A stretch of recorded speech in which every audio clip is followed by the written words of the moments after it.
ನೋಡಿ, ಬರೀ ಆಚರಣೆಗಳಿಂದ, ಬರೀ ಪೂಜೆ ಮಾಡೋದ್ರಿಂದ ನಮ್ಮಲ್ಲಿ ಯಾವುದೇ ರೀತಿಯಾದ ಬದಲಾವಣೆ ಆಗೋದಿಲ್ಲ. ಯಾರು ಸತ್ಯದ ಹುಡುಕಾಟದಲ್ಲಿರ್ತಾರೋ ಅವರಲ್ಲಿ ಸಾಕಷ್ಟು ಜ್ಞಾನ ಉಂಟಾಗಿ, ಜ್ಞಾನೋದಯ ಆಗಿ ಅವರು ಅದನ್ನ ಜೀವನದಲ್ಲಿ ಅಳವಡಿಸ್ಕೊಂಡಿರ್ತಾರೆ. ಹಾಗಾಗಿ ಅವರು ಸಮಾಜದಲ್ಲಿ ನಮಗೆ ಡಿಫ್ರೆಂಟ್ ಆಗಿ ಕಾಣಿಸ್ತಾರೆ. ಇಲ್ಲ, ಆ ಒಂದು ಕೆಪಾಸಿಟಿ ಅವ್ರಿಗೆ ಮಾತ್ರ ಇದೆಯಾ, ನಮಗಿಲ್ವಾ? ಖಂಡಿತ ಪ್ರತಿಯೊಬ್ಬರಿಗೂ ಇದೆ. ನೋಡಿ, ಒಬ್ಬ ವ್ಯಕ್ತಿ ಮಹಾಪುರುಷ ಆಗಿದ್ದಾರೆ ಅಂತಂದ್ರೆ ಆ ವ್ಯಕ್ತಿ ಸತ್ಯದ ಹಿಂದೆ ಬಿದ್ದಿದ್ದಾರೆ, ಸತ್ಯದ ಹುಡುಕಾಟದಲ್ಲಿ ಇದ್ರೂ ಅವರಿಗೆ ಜ್ಞಾನೋದಯ ಆಗಿದೆ. ಅದೇ ರೀತಿಯಲ್ಲಿ ನಾವು ಸತ್ಯದ ಹಿಂದೆ ಬೀಳ್ಬೇಕಾ, ಇಲ್ಲಾಂದ್ರೆ ಆ ವ್ಯಕ್ತಿಯ ಹಿಂದೆ ಬೀಳ್ಬೇಕಾ? ನೋಡಿ, ನಿಮಗೆ ಸರಳವಾದ ಒಂದು ವಿಧಾನ ಹೇಳ್ತೀನಿ. ಇದಕ್ಕೆ ಎಷ್ಟೋ ಜನ ತುಂಬ ವರ್ಷದಿಂದ ತಪಸ್ ಮಾಡಿದ್ದಾರೆ, ದೇವರನ್ನ ಅರಿಯೋದಕ್ಕೆ ಜೀವನ ಬಿಟ್ಟಿದ್ದಾರೆ, ಕಾಡಿಗೆ ಹೋಗಿದ್ದಾರೆ. ಸೊ ಯಾಕೆ ಈ ಒಂದು ಸತ್ಯವನ್ನ ತಿಳ್ಕೊಳ್ಳೋಕೆ ತುಂಬ ಹಿಂದೆ ಇರ್ತಾರೆ ಜನ ಅಂತಂದ್ರೆ ಇದಕ್ಕೆ ಮುಖ್ಯ ಕಾರಣ ಆಲೋಚನೆ ಮಾಡೋ ಶಕ್ತಿಯನ್ನ ಉಪಯೋಗಿಸದೇ ಇರೋದು. ನಮ್ಮ ಬುದ್ಧಿಶಕ್ತಿ ಆಧ್ಯಾತ್ಮದಲ್ಲಿ ತುಂಬಾ ಮುಖ್ಯ. ನೋಡಿ, ನಮ್ಮ ಸುಖ, ಶಾಂತಿ, ನೆಮ್ಮದಿಗೆ ಬುದ್ಧಿಯ ಅವಶ್ಯಕತೆ ಇಲ್ಲ ಅಂತಂದಿದ್ರೆ ನಮಗೆ ಬುದ್ಧಿ ಯಾಕಿದೆ ಹೇಳಿ? ದೇವರು ನಮಗೆ ಬುದ್ಧಿಯನ್ನು ಯಾಕೆ ಕೊಟ್ಟಿದ್ದಾನೆ? ಈ ಭೂಮಿ ಮೇಲೆ ಸಾಕಷ್ಟು ಜೀವಿಗಳಿದ್ದಾವೆ. ಆ ಜೀವಿಗಳ ಥರನೇ ನಮ್ಮನ್ನು ಸೃಷ್ಟಿ ಮಾಡ್ಬೋದಿತ್ತಲ್ವಾ? ಯಾಕೆ ಅದು ಒಳ್ಳೆಯದು, ಇದು ಕೆಟ್ಟದ್ದು ಅಂತ ಗುರುತಿಸುವ ಸಾಮರ್ಥ್ಯವನ್ನು ಯಾಕೆ ಇಟ್ಟಿದ್ದಾನೆ? ಯಾಕೆ ಅಂತಂದರೆ ನಾವು ಸತ್ಯವನ್ನು ಅರಿಬೇಕು ಸ್ನೇಹಿತರೆ, ಸತ್ಯವನ್ನು ಅರಿಬೇಕು. ನೋಡಿ, ಆಧ್ಯಾತ್ಮ ಅಂದ ಕೂಡಲೇ ನಮ್ಮ ಕಣ್ಣಿಗೆ ಕಾಣೋದೆಲ್ಲ ಸತ್ಯ ಅಲ್ಲ, ನಾವು ಮಾಡೋ ಆಚರಣೆಗಳೆಲ್ಲ ಸತ್ಯ ಆಗೇ ಇರೋದಿಲ್ಲ. ಕೆಲವೊಬ್ಬರು ಏನೋ ಒಂದು ಹೇಳಿದರು, ನೀವು ಅದನ್ನು ಮಾಡಿ ಇದನ್ನು ಮಾಡಿ ಅಂತ, ಅದರಲ್ಲಿ ಕೂಡ ಕೆಲವೊಂದು ಸತ್ಯ ಇರ್ತವೆ, ಕೆಲವೊಂದು ಸುಳ್ಳು ಇರ್ತವೆ. ಸೊ ಇವುಗಳಲ್ಲಿ ಯಾವುದು ಸರಿಯಾದದ್ದು ಅಂತ ನಮಗೆ ಗೊತ್ತಾಗಬೇಕು ಅಂತಂದರೆ ನಮ್ಮ ಬುದ್ಧಿಶಕ್ತಿಯನ್ನು ನಾವು ಉಪಯೋಗಿಸಲೇಬೇಕು. ಹೇಗೆ ಅಂತಂದರೆ ಪ್ರಶ್ನೆ ಮಾಡೋದ್ರ ಮುಖಾಂತರ. ನೋಡಿ, ಪ್ರಶ್ನೆ ಮಾಡೋದ್ರ ಮುಖಾಂತರ ನಮ್ಮಲ್ಲಿ ಎಷ್ಟೋ ಒಂದು ಕುರುಡು ಆಚರಣೆಗಳು ನಮ್ಮಿಂದ ದೂರ ಆಗ್ತವೆ. ಇವತ್ತು ಸಮಾಜದಲ್ಲಿ ದೇವರು, ಧರ್ಮ ಅನ್ನೋ ಒಂದು ವಿಷಯದಲ್ಲಿ ಯಾಕೆ ಮೂಢನಂಬಿಕೆ ಹೆಚ್ಚಾಗ್ತಾ ಇದೆ ಅಂತಂದರೆ ಕಾರಣ ಮನುಷ್ಯ ಆಲೋಚನೆ ಮಾಡ್ದೇ ಒಂದು ನಿಯಮಗಳನ್ನು ಸುಮ್ಮನೆ ಮಾಡ್ತಾ ಹೋಗ್ತಾ ಇದ್ದಾನೆ. ನೋಡಿ, ಇವತ್ತು ಮೂಢನಂಬಿಕೆ ಎಲ್ಲಿವರೆಗೂ ಬಂದಿದೆ ಅಂತಂದರೆ ನಮ್ಮ ಒಳಗಿರುವ ಮನುಷ್ಯತ್ವನೇ ಅದು ಕೊಲ್ಲೋ ಥರ ಇದೆ. ನೋಡ್ತಾ ಇದ್ದೀವಿ ಸಮಾಜದಲ್ಲಿ ಪ್ರಾಣಿಗಳಿಗೆ ಚಿತ್ರಹಿಂಸೆ ಮಾಡ್ತಾ ಇರ್ತಾರೆ, ಮತ್ತು ಚಿಕ್ಕ ಮಕ್ಕಳುಗಳನ್ನು ಕಾಲಲ್ಲಿ ಹಾಕಿ ತುಳಿತಾ ಇರ್ತಾರೆ, ಮತ್ತು ಬೆಂಕಿಲಿ ಓಡ್ತಾ ಇರ್ತಾರೆ. ಇನ್ನು ಹೀಗೆ ವಿಚಿತ್ರವಾಗಿ ಕೆಲವೊಂದನ್ನು ಮಾಡ್ತಾ ಇರ್ತಾರೆ. ನೋಡಿ, ಇಡೀ ಬ್ರಹ್ಮಾಂಡವನ್ನು ಸೃಷ್ಟಿ ಮಾಡಿರೋ ಶಕ್ತಿ, ನಮ್ಮನ್ನು ಸೃಷ್ಟಿ ಮಾಡಿರೋ ಶಕ್ತಿ ಇಂಥ ಆಚರಣೆಗಳನ್ನು ಒಪ್ಪುತ್ತಾ? ಸ್ವಲ್ಪ ನೀವೇ ಯೋಚನೆ ಮಾಡಿ. ನೋಡಿ, ಇವುಗಳಿಂದ ಹೊರಗೆ ಬರಬೇಕು, ಇವು ಎಲ್ಲದರಿಂದ ಮುಕ್ತಿ ಸಿಗಬೇಕು ಅಂತಂದರೆ ಪ್ರಶ್ನೆ ಮಾಡಬೇಕು. ಇದಕ್ಕೆ ಮುಖ್ಯವಾಗಿ ಏನು ಬೇಕು ಅಂತಂದರೆ ಧೈರ್ಯ ಬೇಕು. ಅಯ್ಯೋ, ಅವ್ರೇನು ಅನ್ಕೊತಾರೆ, ಇವ್ರೇನು ಅನ್ಕೊತಾರೆ, ಮನೆಯವ್ರೇನು ಅನ್ಕೊತಾರೆ ಅಲ್ಲ, ನಮಗೆ ಸತ್ಯ ಬೇಕು ಅಂತಂದರೆ ನಾವಲ್ಲಿ ಪ್ರಶ್ನೆ ಮಾಡಲೇಬೇಕು. ಯಾರಲ್ಲಿ ಹೆಚ್ಚಾಗಿ ಧೈರ್ಯ ಇರುತ್ತೋ ಅವರು ಖಂಡಿತವಾಗಿಯೂ ಸತ್ಯವನ್ನು ಕಂಡುಕೊತಾರೆ. ಇನ್ನು ಕೆಲವೊಬ್ರು ಮಾಡೋ ಮಿಸ್ಟೇಕ್ ಏನು ಅಂತಂದರೆ ಆಧ್ಯಾತ್ಮದಲ್ಲಿ ಭಾವನಾತ್ಮಕವಾಗಿ ಎಲ್ಲವುಗಳನ್ನು ಮಾಡೋಕ್ಕೆ ಹೋಗೋದು. ನೋಡಿ, ಭಾವನೆಗಳು ಕೆಲವೊಂದು ಸಲ ನಮ್ಮನ್ನು ಮೂಲೆ ಗುಂಪು ಮಾಡಿಬಿಡ್ತವೆ. ಏಕೆಂದರೆ ಭಾವನೆಗಳಿಗೆ ಗೊತ್ತಿರೋದಿಲ್ಲ ಯಾವುದು ಸರಿ, ಯಾವುದೋ ತಪ್ಪು ಅಂತ. ಇವಾಗ ನಾವು ಅದಕ್ಕೆ ಯಾವುದನ್ನು ನಂಬಿಸ್ತೀವೋ ಅದು ತುಂಬ ಡೀಪಾಗಿ ಮುಳುಗುತ್ತೆ ನಮ್ಮ ಒಂದು ಭಾವನೆ ಅದರಲ್ಲಿ. ಇವಾಗ ನೋಡಿ, ಫಾರ್ ಎಕ್ಸಾಂಪಲ್, ಒಬ್ಬ ವ್ಯಕ್ತಿ ಬಗ್ಗೆ ನಮಗೆ ಏನೂ ಗೊತ್ತಿಲ್ಲ ಅಲ್ವಾ? ಆ ವ್ಯಕ್ತಿ ಮೇಲೆ ಸಡನ್ನಾಗಿ ಸಂಪೂರ್ಣವಾಗಿ ನಂಬಿಕೆ ಇಟ್ವಿ ಅಂತಂದರೆ ಆ ವ್ಯಕ್ತಿ ಏನಾದರೂ ನಮ್ಮ ವಿರುದ್ಧ ವರ್ತಿಸಿದ ಅಂತಂದರೆ ನಾವಲ್ಲಿ ತುಂಬಾ ನೋವನ್ನು ಅನುಭವಿಸ್ತೀವಿ. ಇದು ಯಾಕಾಗುತ್ತೆ ಅಂದರೆ ಭಾವನಾತ್ಮಕವಾಗಿ ಏನು ಯೋಚನೆ ಮಾಡಲಿಲ್ಲದೇ ನಂಬುವಂಥದ್ದು. ನೋಡಿ, ನಮ್ಮಲ್ಲಿ ಬುದ್ಧಿಶಕ್ತಿನೇ ಇಲ್ಲ, ನಮ್ಮಲ್ಲಿ ಭಾವನಾತ್ಮಕವಾಗಿಯೇ ನಾವು ಬದುಕಬೇಕು ಅಂತಂದರೆ ಇವಾಗ ನೋಡಿ, ಎಲ್ಲ ಜೀವಿಗಳು ಆಲ್ಮೋಸ್ಟ್ ಆಲು ಪ್ರೀತಿ, ಕರುಣೆಯಿಂದನೇ ಬದುಕ್ತಾ ಇದ್ದಾವೆ. ನಾವು ಕೂಡ ಅವುಗಳ ರೀತಿಯಲ್ಲೇ ಬದುಕ್ಬೋದಾಗಿತ್ತಲ್ವ? ನೋಡಿ, ನಾವೇನಾದ್ರು ಪಕ್ಷಿಯಾಗಿ ಹುಟ್ಟಿದ್ರೆ ನಾವು ಆ ಒಂದು ಪಕ್ಷಿಗಳ ಹಾಗೇ ಬದುಕ್ಬೋದಿತ್ತು. ಆದರೆ ನಾವು ಮನುಷ್ಯರಾಗಿ ಹುಟ್ಟಿದ್ದೀವಲ್ವ? ಹಾಗಾಗಿ ನಮ್ಮ ಭಾವನೆಗಳನ್ನು ಯಾವ ದಿಕ್ಕಿನಲ್ಲಿ ಇಡಬೇಕು ನಾವು ಅನ್ನೋದು ಕೂಡ ತುಂಬ ಇಂಪಾರ್ಟೆಂಟ್. ತುಂಬಾ ಇಂಪಾರ್ಟೆಂಟ್ ಸ್ನೇಹಿತರೆ. ನೋಡಿ, ಆಧ್ಯಾತ್ಮದಲ್ಲಿ ಯಾಕೆ ಕೆಲವೊಂದು ವಿಷಯಗಳು ಮನುಷ್ಯನಿಗೆ ಅರ್ಥ ಆಗೋದಿಲ್ಲ? ಅವನು ದಿನವಿಡೀ ತುಂಬ ಕೆಲಸ ಮಾಡ್ತಾ ಇರ್ತಾನೆ, ನೆಮ್ಮದಿಗಾಗಿ, ಸುಖಕ್ಕಾಗಿ ತುಂಬ ಹೋರಾಡ್ತಾ ಇರ್ತಾನೆ. ಆದರೂ ಅವನಲ್ಲಿ ಹೆಚ್ಚಾಗಿ ಸಿಟ್ಟು, ಕೋಪ ಇವೆಲ್ಲ ಬರ್ತಾ ಇದ್ದಾವೆ ಅಂತಂದರೆ ಆ ವ್ಯಕ್ತಿ ಆಧ್ಯಾತ್ಮದಲ್ಲಿ ಕೆಲವೊಂದು ಸತ್ಯವಾದ ವಿಚಾರಗಳನ್ನು ಪಾಲಿಸ್ತಾ ಇರೋದಿಲ್ಲ.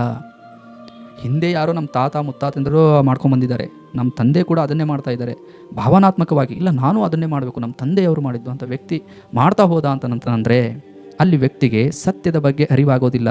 ನೋಡಿ ಸ್ನೇಹಿತರೆ, ಆಂತರಿಕವಾದ ನಮಗೆ ಜ್ಞಾನ ಬೇಕು ಅಂತಂದರೆ ಇಲ್ಲಿ ಭಾವನೆಗಳು ಇದ್ದರೆ ಸಾಲದು, ನಮ್ಮಲ್ಲಿ ಇಲ್ಲಿ ಆಲೋಚನೆ ಮಾಡೋ ಶಕ್ತಿ ಇರಬೇಕು. ನೋಡಿ, ಯಾವಾಗಲೂ ವಿಚಾರಗಳನ್ನು ನಾವು ನೇರವಾಗಿ ನಮ್ಮ ಹೃದಯಕ್ಕೆ ಕಳಿಸ್ಬಾರ್ದು. ಫಸ್ಟ್ ನಮ್ಮ ಬುದ್ಧಿಗೆ ಕಳಿಸಿ ಅದರಲ್ಲಿ ಯಾವುದು ಸರಿ ಯಾವುದು ತಪ್ಪು ಅವುಗಳನ್ನು ಫಿಲ್ಟರ್ ಮಾಡಿ ಆಮೇಲೆ ನಾವು ನಮ್ಮ ಹೃದಯಕ್ಕೆ ಕಳಿಸ್ಬೇಕಾಗುತ್ತೆ. ಅಂದರೆ ಆ ಒಂದು ವಿಷಯದಲ್ಲಿ ನಾವು ನಮ್ಮ ಭಾವನೆಗಳನ್ನು ಇಡಬೇಕಾಗುತ್ತೆ. ಹಾಗಾಗಿ ನಾವು ಆಲೋಚನೆ ಶಕ್ತಿಯನ್ನು ಉಪಯೋಗಿಸೋದ್ರಿಂದ ನಮ್ಮ ಭಾವನೆಗಳನ್ನು ನಾವು ಎಲ್ಲಿ ಇಡಬೇಕು ಅನ್ನೋದು ಗೊತ್ತಾಗುತ್ತೆ. ಅದು ಸರಿಯಾದ ಜಾಗದಲ್ಲಿ ನಾವು ನಮ್ಮ ಭಾವನೆಗಳನ್ನು ಇಟ್ಟರೆ ನಮ್ಮಲ್ಲಿ ಸುಖ, ಶಾಂತಿ, ನೆಮ್ಮದಿ, ಸ್ವಲ್ಪ ಮಾನಸಿಕವಾಗಿ ಆರೋಗ್ಯವಾಗಿ ಕೂಡ ಇರ್ತೀವಿ. ತಪ್ಪಾದ ಜಾಗದಲ್ಲಿ ಭಾವನೆಗಳನ್ನು ಇಟ್ವಿ ಅಂತಂದರೆ ಅದರಿಂದ ದುಃಖ, ನೋವು ತಪ್ಪಿದ್ದಲ್ಲ. ಮತ್ತು ನೋಡಿ, ಯಾವುದು ಸತ್ಯ, ಯಾವುದು ಭ್ರಮೆ, ಇದು ಪ್ರತಿಯೊಬ್ಬರು ತಿಳ್ಕೊಳ್ಳೇಬೇಕು ಜೀವನದಲ್ಲಿ. ಕೆಲವೊಬ್ಬರು ಸತ್ಯನ ಭ್ರಮೆ ಅಂದ್ಕೊಂಡಿರ್ತಾರೆ, ಭ್ರಮೆಯನ್ನು ಕೆಲವೊಬ್ಬರು ಸತ್ಯ ಅಂತ ಅಂದ್ಕೊಂಡಿರ್ತಾರೆ. ನೋಡಿ, ಇಲ್ಲಿ ನಾವು ಕೆಲಸ ಮಾಡ್ತಾ ಇದ್ದೀವಿ, ಹಣ ಸಂಪಾದನೆ ಮಾಡ್ತಾ ಇದ್ದೀವಿ, ಬದುಕ್ತಾ ಇದ್ದೀವಿ. ಕೆಲವೊಬ್ರು ಅನ್ಕೊತಾರೆ ನಮ್ಮ ಕಣ್ಣಿಗೆ ಕಾಣೋದು ಮಾತ್ರ ಸತ್ಯ, ನಾವು ಇದರಲ್ಲೇ ಎಲ್ಲ ಸುಖ ಶಾಂತಿಯನ್ನು ಅನುಭವಿಸ್ಬೇಕು ಅಂತ ಅಂದ್ಕೊತಾರೆ. ನೋಡಿ, ಸುಮ್ಮನೆ ಹಾಗೆ ಯೋಚನೆ ಮಾಡಿ. ಇಲ್ಲಿ ನಾವು ಒಂದು ಸ್ವಲ್ಪ ದಿವಸ ಇರ್ತೀವಿ ಅಷ್ಟೇ. ಇದು ಏನು ಶಾಶ್ವತ ಅಲ್ಲ. ನಾವು ಏನೆಲ್ಲ ಕಷ್ಟಪಡ್ತೀವೋ, ಏನೆಲ್ಲ ಇದು ಮಾಡ್ತೀವೋ ಎಲ್ಲವನ್ನು ಇಲ್ಲೇ ಬಿಟ್ಟು ಹೋಗ್ತೀವಿ. ಹಾಗಾದರೆ ಕಣ್ಣಿಗೆ ಕಾಣೋದೇ ಸತ್ಯ, ಇದೇ ಜೀವನನೇ ಸತ್ಯ ಅನ್ನೋದು ಎಷ್ಟು ಸರಿ? ಇವು ಎಲ್ಲವೂ ಬೇಕು ಜೀವನದಲ್ಲಿ, ಬೇಡ ಅಂತಲ್ಲ. ಆದರೆ ಇವುಗಳನ್ನು ಸಂಪಾದನೆ ಮಾಡುವುದೇ ಜೀವನ ಅಲ್ಲ. ಇಲ್ಲಿ ಏನು ಅಂತಂದರೆ ನಾವು ಸತ್ಯವನ್ನು ತಿಳ್ಕೋಬೇಕು. ಆ ಒಂದು ಸತ್ಯವನ್ನು ತಿಳ್ಕೋಬೇಕಾದ್ರೆ ನಮಗೆ ಸ್ವಲ್ಪ ಸಮಯ ಬೇಕಾಗುತ್ತೆ. ಅಷ್ಟು ಸಮಯದಲ್ಲಿ ನಾವಿಲ್ಲಿ ಬದುಕಬೇಕು ಅಂತಂದರೆ ಮೂಲಭೂತವಾಗಿ ನಮಗೆ ಕೆಲವೊಂದು ಸೌಕರ್ಯಗಳು ಬೇಕಾಗೇ ಇರ್ತವೆ. ಅಷ್ಟು ಮಾತ್ರ ನಾವು ಸಂಪಾದನೆ ಮಾಡಬೇಕಾಗುತ್ತೆ, ಅಷ್ಟು ಮಾತ್ರ ನಾವು ಅವುಗಳಿಗೆ ಒತ್ತು ಕೊಡಬೇಕಾಗುತ್ತೆ. ಇಲ್ಲ ಇವುಗಳೇ ಸತ್ಯ ಅಂತ ಯಾರು ಅದರ ಹಿಂದೆ ಹೋಗ್ತಾರೋ ಪ್ರತಿಯೊಬ್ಬ ವ್ಯಕ್ತಿ ಕೂಡ ಗಾಢವಾಗಿ ಅದರಿಂದ ದುಃಖವನ್ನು ಅನುಭವಿಸ್ತಾನೆ. ಯಾಕಂದರೆ ಭೌತಿಕವಾದದ್ದು ಒಂದಲ್ಲ ಒಂದು ದಿವಸ ದೂರ ಆಗೇ ಆಗುತ್ತೆ. ಅದು ವ್ಯಕ್ತಿ ಆದರೂ ಕೂಡ, ವಸ್ತುವಾದರೂ ಕೂಡ. ನಮ್ಮ ಮನಸ್ಸಲ್ಲಿ ಅನೇಕ ಆಸೆಗಳು ಹುಡ್ತಾ ಇರ್ತವೆ. ಆಸೆ ಇದ್ದರೆ ನಾವು ಒಂದು ಕ್ಷಣನೂ ಬದುಕೋಕ್ಕಾಗೋದಿಲ್ಲ. ಆಸೆ ಇರಬೇಕು, ಆದರೆ ದುರಾಸೆ ಇರಬಾರ್ದು. ನಮ್ಮ ಆಸೆಗಳು ಮತ್ತೊಬ್ಬರಿಗೆ ಕಾಂಪಿಟೇಷನ್ ಆಗಿ ಇರಬಾರ್ದು. ಹಾಗಾಗಿ ನಮ್ಮ ಆಸೆಗಳು ಹೇಗಿದ್ದಾವೆ ಅನ್ನೋದು ಕೂಡ ನಾವು ಯೋಚನೆ ಮಾಡಬೇಕು. ಇಲ್ಲಿ ಕೂಡ ಆಲೋಚನೆ ಮಾಡೋ ಶಕ್ತಿಯನ್ನು ನಾವು ಉಪಯೋಗಿಸ್ಬೇಕು. ಹೀಗೆ ಒಂದೊಂದಾಗಿ ನಾವು ಈ ಪ್ರಪಂಚದ ಬಗ್ಗೆ ಯೋಚನೆ ಮಾಡ್ತಾ ಹೋದಾಗೆಲ್ಲ ನಮಗೆ ಯಾವುದು ಭ್ರಮೆ, ಯಾವುದು ಸತ್ಯ ಅನ್ನೋದು ಗೊತ್ತಾಗುತ್ತೆ. ಇಲ್ಲ ಅಂತಂದರೆ ಇಲ್ಲ, ನಾವು ಆ ಸತ್ಯನೇ ನಾವು ತಿಳ್ಕೊಳ್ಳಿಲ್ಲ, ಬರೀ ಊಟ, ನಿದ್ದೆ, ಕಾಮ ಇದರಲ್ಲೇ ನಾವು ಜೀವನ ಮಾಡಿ ಮರಣಿಸಿದ್ವಿ ಅಂತಂದರೆ ಪ್ರಾಣಿಗಳ ಸಮ ಆಗಿಬಿಡ್ತೀವಿ, ಪ್ರಾಣಿಗಳ ಸಮ. ಹಾಗಾಗಿ ಸ್ನೇಹಿತರೆ, ಆಧ್ಯಾತ್ಮದಲ್ಲಿ ಬುದ್ಧಿಶಕ್ತಿ, ಆಲೋಚನೆ ಮಾಡೋ ಶಕ್ತಿ ಅನ್ನೋದು ತುಂಬಾ ಇಂಪಾರ್ಟೆಂಟ್. ನೋಡಿ, ಕೆಲವೊಂದು ಹಳೆಯ ಸಂಪ್ರದಾಯಗಳನ್ನು ಫಾಲೋ ಮಾಡ್ತಾ ಇರ್ತೀವಿ, ಹಳೆಯ ಸಂಪ್ರದಾಯಗಳನ್ನು. ಬಟ್ ಅವುಗಳ ಬಗ್ಗೆ ನಾವು ಯೋಚನೆ ಮಾಡಿರೋದಿಲ್ಲ. ಬಟ್ ಅವುಗಳನ್ನು ಮಾಡ್ತಾ ಇರ್ತೀವಿ.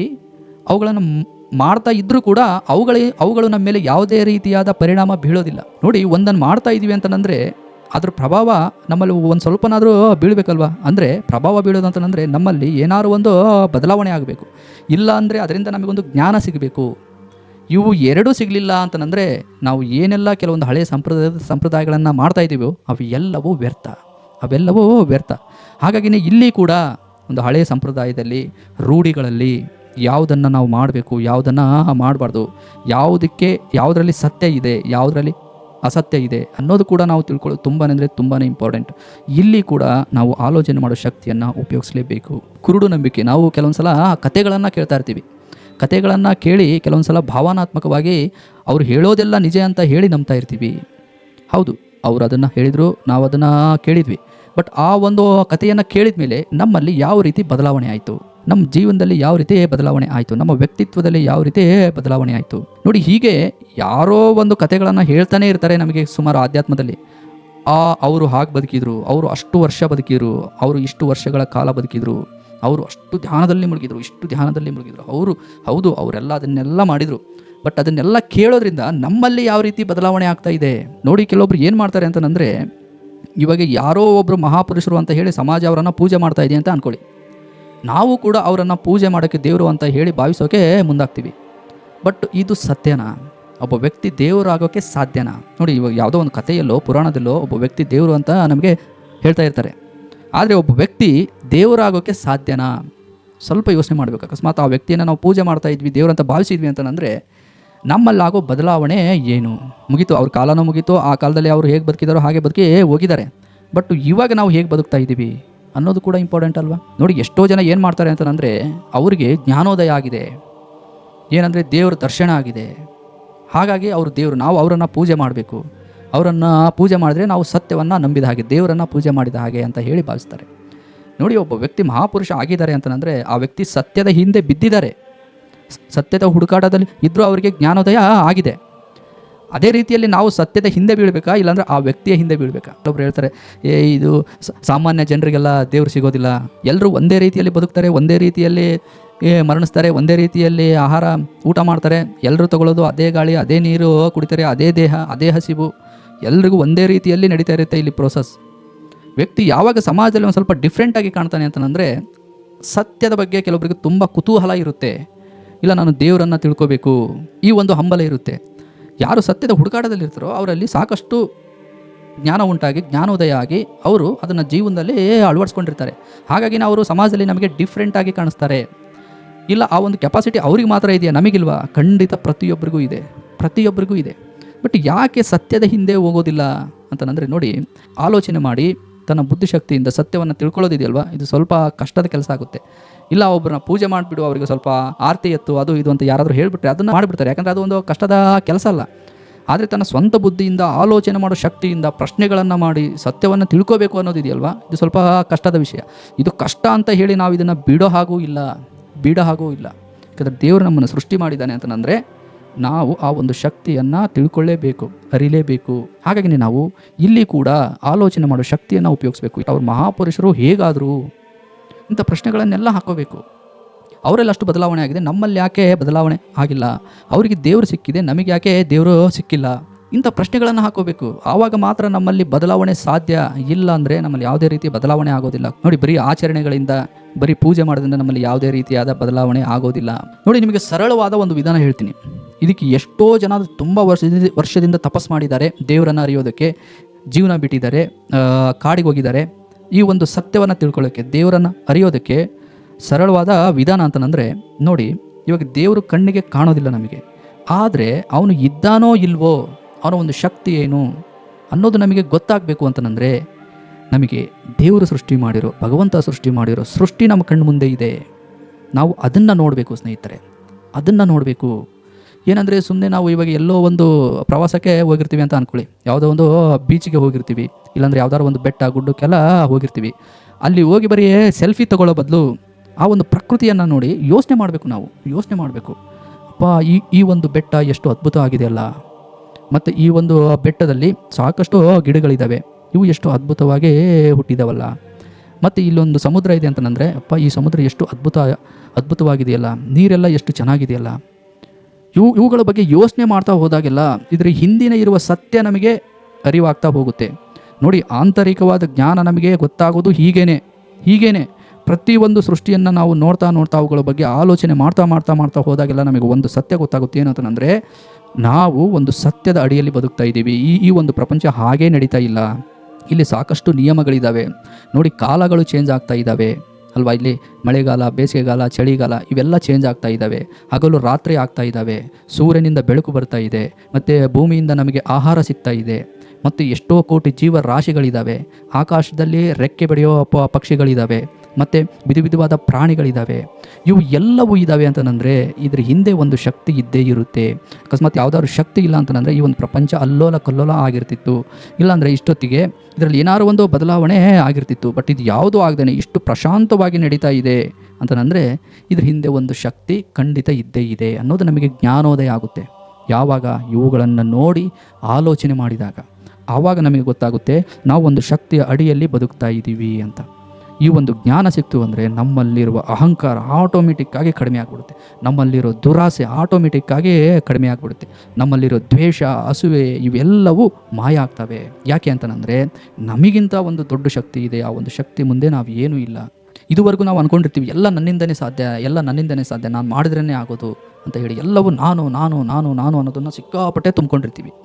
ಯಾವಾಗ ನಾವು ಈ ಒಂದು ಸತ್ಯವನ್ನು ಅರಿತೀವೋ ಆಗ ಇಲ್ಲ, ಎಲ್ಲದಕ್ಕೂ ಒಂದು ಸಮಯ ಇದೆ. ಇಷ್ಟು ದೊಡ್ಡ ಬ್ರಹ್ಮಾಂಡವನ್ನು ದೇವ್ರು ನಡೆಸ್ತಾ ಇದ್ದೇನೆ ಅಂತಂದರೆ ನಾನು ಮಾಡೋ ಪ್ರತಿಯೊಂದು ಕೆಲಸಕ್ಕೆ ತಕ್ಕ ಪ್ರತಿಫಲ ಕೊಟ್ಟೇ ಕೊಡ್ತಾನೆ ಅನ್ನೋ ಒಂದು ದೊಡ್ಡದಾದ ಒಂದು ತಾಳ್ಮೆ ಉಂಟಾಗುತ್ತೆ. ನೋಡಿ, ವ್ಯಕ್ತಿಗೆ ಇಲ್ಲೇ ಶಾಂತಿ, ನೆಮ್ಮದಿ ಅನ್ನೋದು ಸಿಗೋದು. ಹಾಗಾಗಿ ಸ್ನೇಹಿತರೆ, ಆಧ್ಯಾತ್ಮದಲ್ಲಿ ಪ್ರತಿಯೊಂದು ಕ್ಷೇತ್ರದಲ್ಲಿ ನಾವು ಆಲೋಚನೆ ಮಾಡೋ ಶಕ್ತಿಯನ್ನು ಉಪಯೋಗಿಸಲೇಬೇಕು. ದೇವರು ಅದನ್ನು ಕೊಟ್ಟಿದ್ದಾನೆ ಅಂತಂದರೆ ಅದಕ್ಕೇನಾದ್ರು ಒಂದು ದೊಡ್ಡದಾದ ಒಂದು ರೀಸನ್ ಇದ್ದೇ ಇರುತ್ತೆ.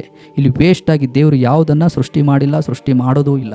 ಅದೇ ರೀತಿಯಲ್ಲಿ ನಮಗೆ ಬುದ್ಧಿ ಇದೆ ಅಂತಂದರೆ ಇದಕ್ಕೂ ಕೂಡ ಬಲವಾದ ಒಂದು ಕಾರಣ ಇದ್ದೇ ಇರುತ್ತೆ. ಆ ಕಾರಣ ಏನು ಅಂತಂದರೆ ನಿಮ್ಮ ಎಲ್ಲರನ್ನೂ ಸೃಷ್ಟಿ ಮಾಡಿರೋ ಆ ಒಂದು ಶಕ್ತಿಯನ್ನು ಅರಿತು ಸತ್ಯದಿಂದ ಇಲ್ಲಿ ಜೀವನವನ್ನು ನಡೆಸುವಂಥದ್ದು.